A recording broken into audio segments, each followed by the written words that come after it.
मैं राहुल पटेल सासाराम बिहार से आज सासाराम कलेक्ट्रेट के पास हैं। आज 30 दिसंबर 2024 है। धरना का 50वां दिन है।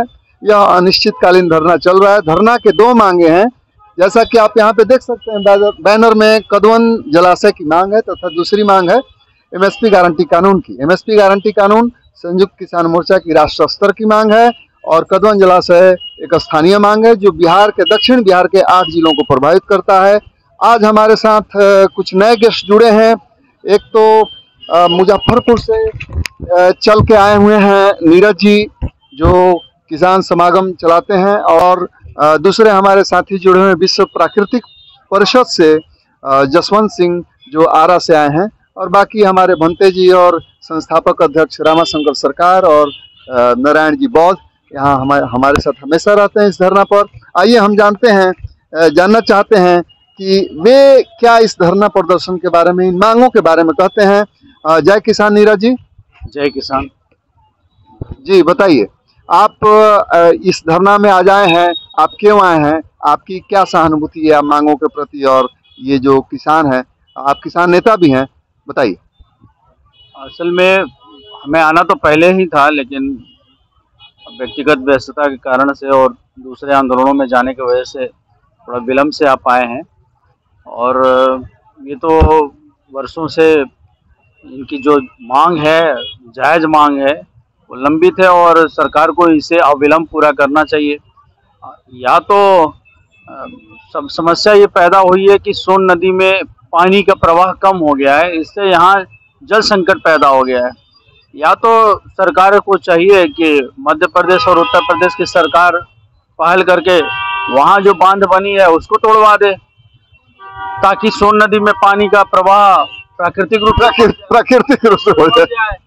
अगर वो नहीं कर पा रही है तो भाई जलाशय यहाँ बनवा दे, जो सरकार की, केंद्र सरकार की और राज्य सरकार की संयुक्त टीम के गठन के बाद के रिपोर्ट के बाद ही इंद्रावती या जिसको इंद्रपुरी जलाशय, जिसे कदवन जलाशय कहते हैं, बनाने की बात सरकार के रिपोर्ट में आई थी।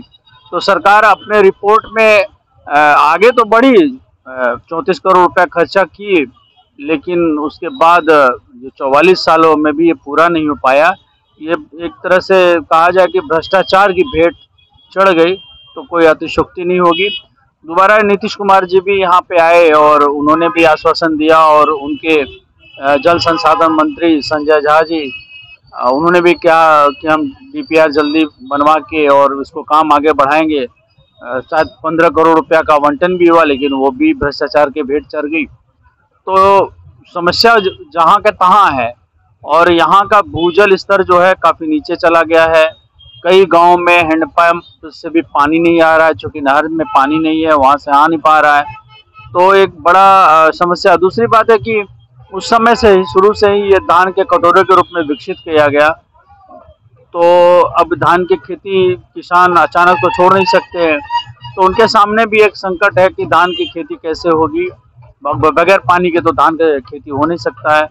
तो एक सिंचाई की भी संकट है। दूसरा, पीने की जो पानी है, भूजल स्तर चूँकि इतना नीचे चला गया है, और जो सरकार का जो नल जल योजना थी वो भी एक तरह से यहाँ पे फेल्योर हो गया। बहुत पंचायतों में तो काम ही नहीं हुआ, तो वो भी एक तरह से भ्रष्टाचार के भेंट चढ़ा हुआ है।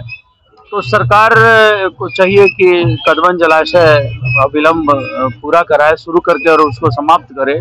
शुरू तो 2 बार हुआ और अपने लास्ट एंड तक नहीं पहुंच पाया, चरम तक, तो उसे पूरा करवाए ये शीघ्र। और यहाँ 50 दिनों से किसान के नेता और रामाशंकर सरकार जी के नेतृत्व में किसान बैठे हैं, और जो धरना जो शुरू हुआ था 29 नवंबर 11 नवंबर से शुरू हुआ, 11 नवंबर से शुरू हुआ था, और उसके 37वें दिन 17 दिसंबर को यहाँ के स्थानीय जो सीईओ हैं उनके नेतृत्व में जो सारा जो उनका तंबू था, कनात था, रोड के उस पर लोग लगाए थे, और उसमें खाने पीने का सामान था, ओढ़ने बिछावन सामान था।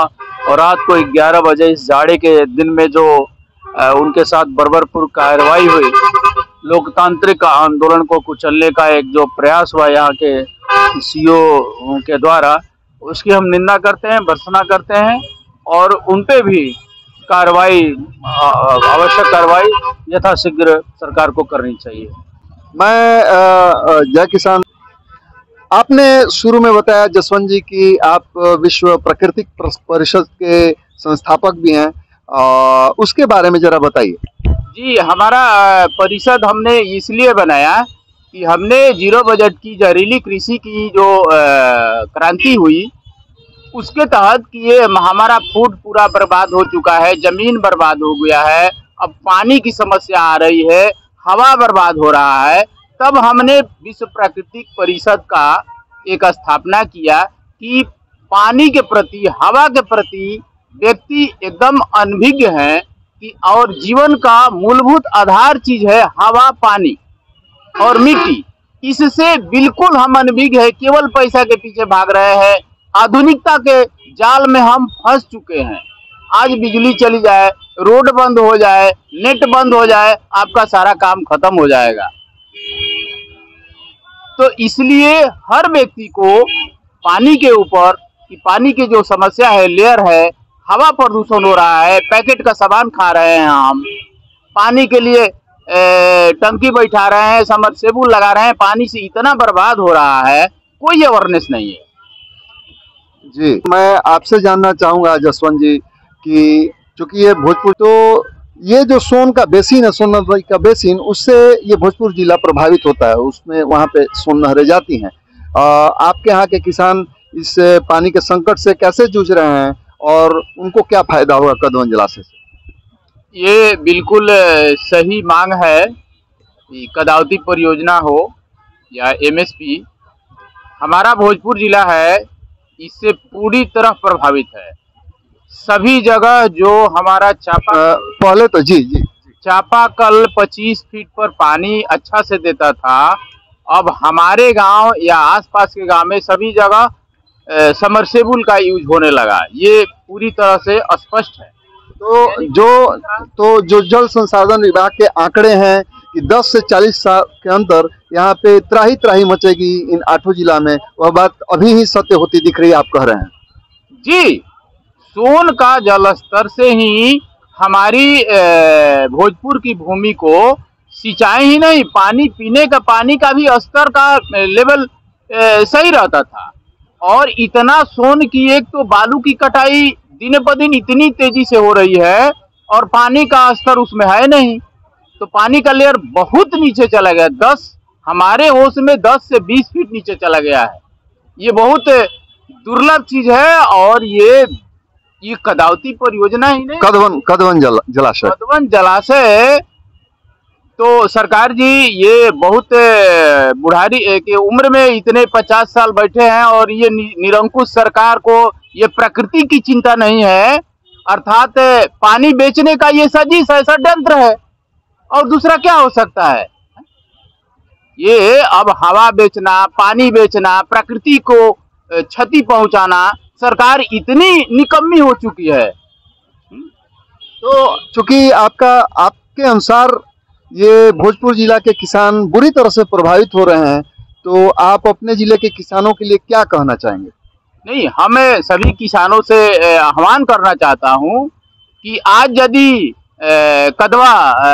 कदवन जलाशय हो, शून्य का जीर्णोद्धार न होगा तो पूरी तरह से 10 साल में पानी का लेयर बर्बाद हो जाएगा, किसान फसल क्या पानी पीने का नहीं रह जाएगा। हम लोग जीर्णोद्धार की बात नहीं कर रहे हैं, एक्चुअली हम लोग इंद्रपुरी बैराज तो पहले से है, पर वह पर्याप्त मात्रा में और समय पर पानी नहीं दे पा रहा है। जीर्णोद्धार से काम नहीं चलेगा। हम लोग मांग कर रहे हैं कि उसके 80 किलोमीटर ऊपर, जो इंद्रपुरी बैराज अभी वर्तमान में है, उसके 80 किलोमीटर ऊपर दक्षिण में सोन नदी पर ही कदवन बांध बनाने की बात कर रहे हैं। तो आपके जिले के किसान को समर्थन करना चाहिए, ये आप इसके बारे में कुछ बताइए। नहीं, हम किसानों और प्रकृति की लड़ाई पुरजोर करते हैं और पूरे किसानों के साथ, सरकार जी के साथ हैं। इसके लिए रात दिन हम एक साथ रहेंगे और जब तक इनके मांगे पूरी नहीं हो तब तक हम बिहार भर के लिए हम किसानों को आह्वान करेंगे और आंदोलन को तेज करेंगे। ये तो आपकी बात हुई। मैं यह आपसे जानना चाहूंगा कि